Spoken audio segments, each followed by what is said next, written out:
My name's Dean. Let's talk crypto. This is where you subscribe for daily Bitcoin updates and technical analysis. We track the price of Bitcoin as a proxy for the cryptocurrency markets at large. Today is November 15th, 2021, and Bitcoin is looking like it wants to make a decision.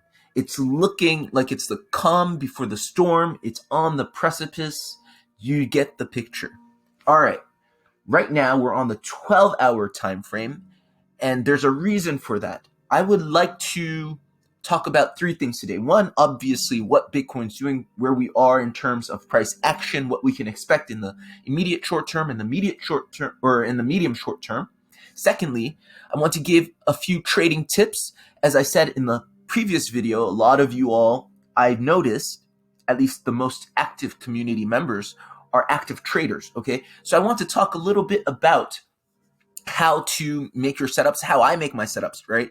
How to make high probability setups, using stops, how to make good setups, meaning figure out good stop losses, figure out good take profit points and stuff like that. It's not enough to just know if the price is going to go up or down, right? I think a lot of you have noticed that.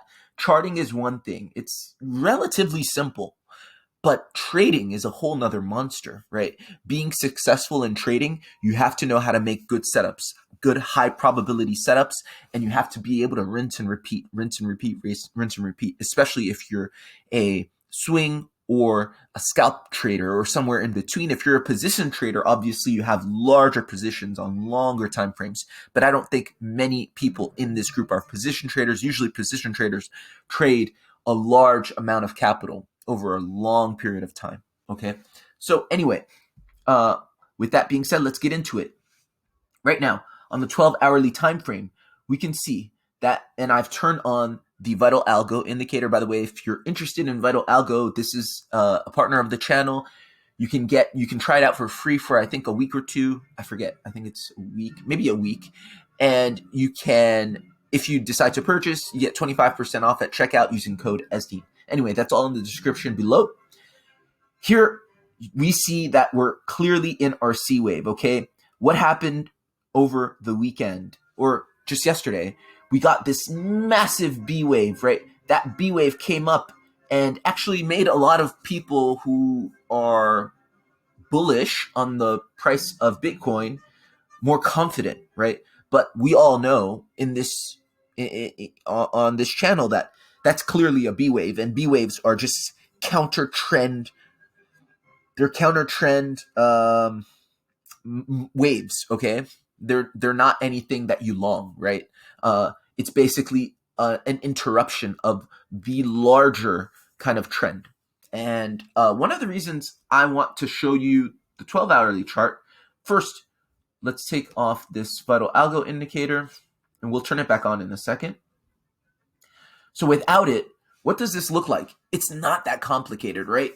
A lot of you all mentioned to me that this complex correction, this two-wave complex correction, just really confused you, right? And it is confusing. It's super confusing.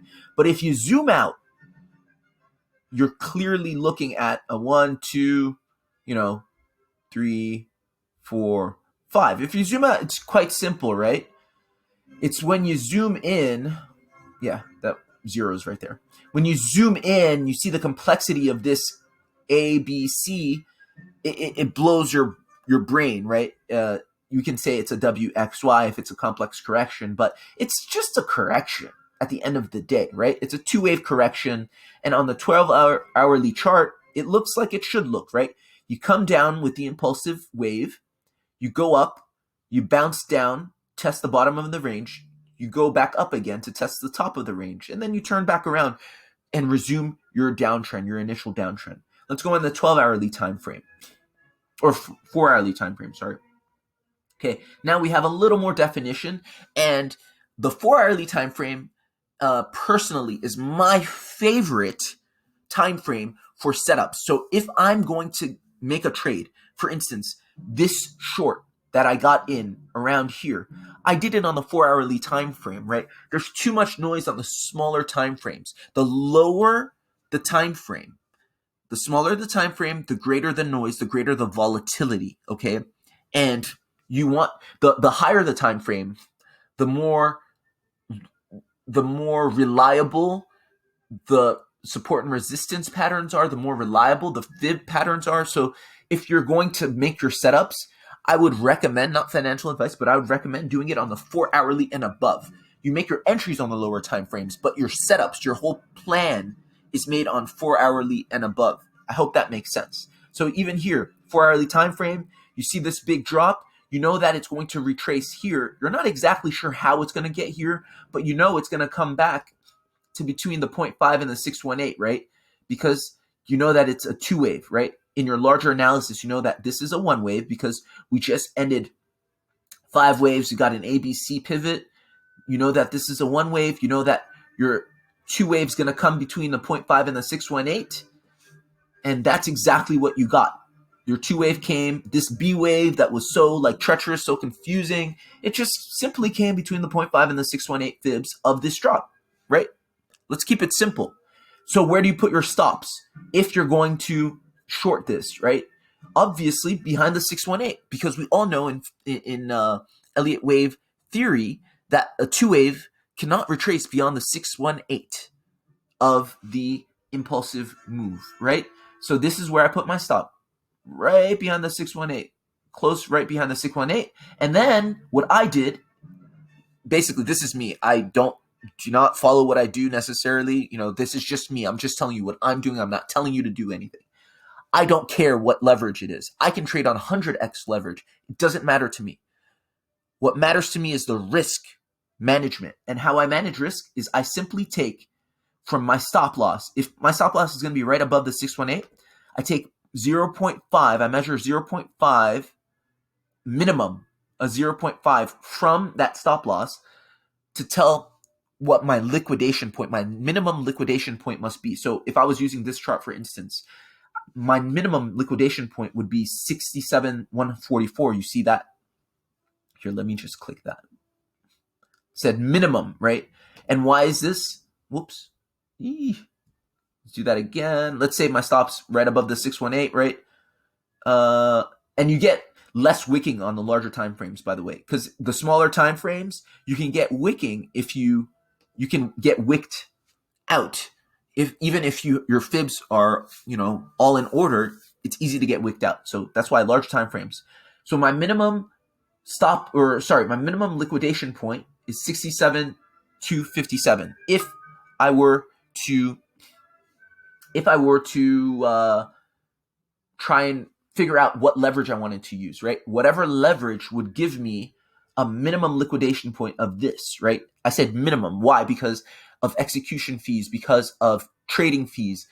You have to have this buffer to cover those, or else if the price goes too close to, if your price hits your stop loss, even if you have a stop loss, you can get liquidated if you don't have that minimum buffer. So that's just how I operate, okay? And still, even when I do that, I look at what my stop loss, what kind of loss my stop loss would incur, and if that would turn my stomach. I have to turn my stomach test, right? If the loss, it doesn't matter what the gains are. If the loss would make me feel really nasty inside, I don't take the trade, okay? So that's how I do risk management. Me. Not necessarily you, but me. I'm just sharing this, right? Again, not financial advice. All right, let's get on with it. So I'd put my stop loss there, and simply, I do conservative take profit, right? How many times, those traders of you know, how many times have you gotten in a trade, you got a good entry, you started winning the trade, you go to sleep, you wake up, you're stopped out for a loss, or the price ran on you, and maybe you didn't set a stop loss, you got liquidated, but you were winning the trade at the beginning. You were winning the trade for many hours, and you even knew where the price would come, but the price didn't come all the way to where you thought it would. This is why I always, without exception, set conservative take profits, right?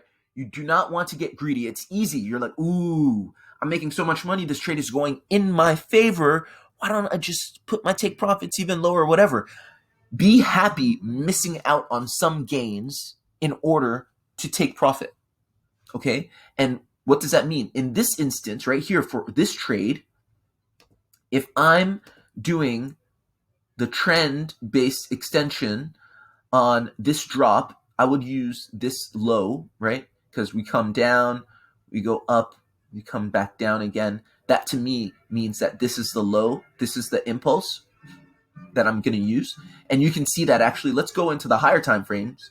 Again, this is the power of higher time frames. You don't need to make that analysis when you're on the 12-hourly time frame. Because on the 12-hourly time, well, you still do, actually, on the 12-hourly time frame. Psych. All right. Anyway, top of the move, bottom of the move. This is the end of the wave. The retracement goes up here. All right, let's try that one more time. Top of the move, bottom of the move. Retracement goes up here. And the conservative take profit zone is the 1618, okay? We know that wave third waves can come as short as low, or yeah, I guess because we're shorting right now. Okay, wave ones can retrace as little, there we go, as the 1, but they typically retrace to the 1618 or the 2 Fibonacci extension, okay? So I do not take my take profits. I never set a take profit and go to sleep and like turn around at the 2. I don't care what it looks like on the charts or if it's likely to go there, whatever. No, I conservatively put my take profit actually above the 1618 because sometimes it wicks.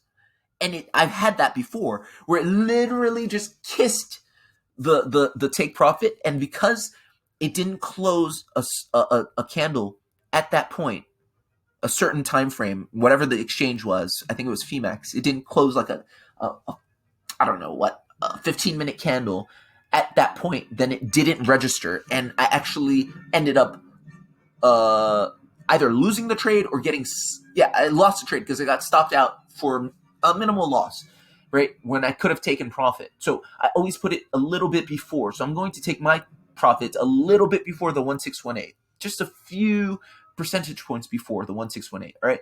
Not the 1, all right? I know that this is a 3-wave, but I'll still monitor it, right? And that's called managing a trade. Anyway, enough of trading kind of tips and tricks. What's the price doing? Right now, that ascending B wave is breaking. And when it breaks, this line of support, we're going to nuke, okay? We're going to nuke down to this EMA, the 144 EMA.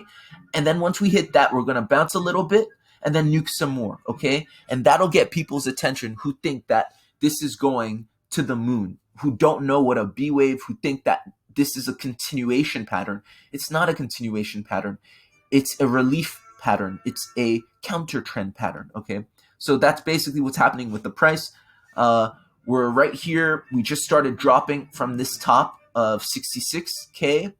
And again, don't try and concern yourself with trying to trade the ins and outs of these waves, all right? That's like pro stuff. Even professionals have issues with this, right?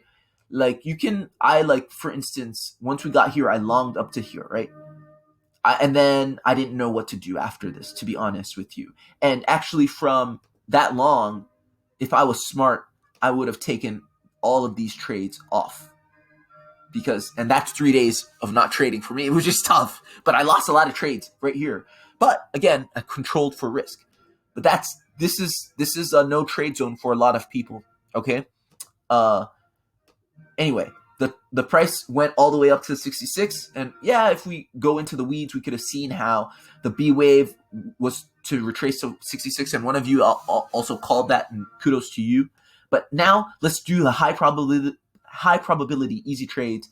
That's the first wave. Second wave retrace between the 0.5 and the 618, and then down to the 1618. That's an easy trade right now. And then once we get to the 618, we'll talk again. But we are in our C wave. Bitcoin is going to nuke any moment now. That is the update. Our target of 55K still stands. There are people laughing in our faces saying, what are you talking about? Bitcoin to the moon. You're a hater. You hate Bitcoin. No, we don't worry about that. That's fine. Everybody's entitled to their own opinions, and we all respect one another as traders and analysts. No need to mudsling. Okay. So, yeah, hopefully you guys got into this trade. Hopefully you're making profits, and I'll see you at 55K if you like that. If you're getting value, if you think there's value in this analysis, please like the video, subscribe, comment, share, and I'll see you guys tomorrow. Oh, by the way, look out for my VRA video. I'm going to make an update on VRA in a few minutes.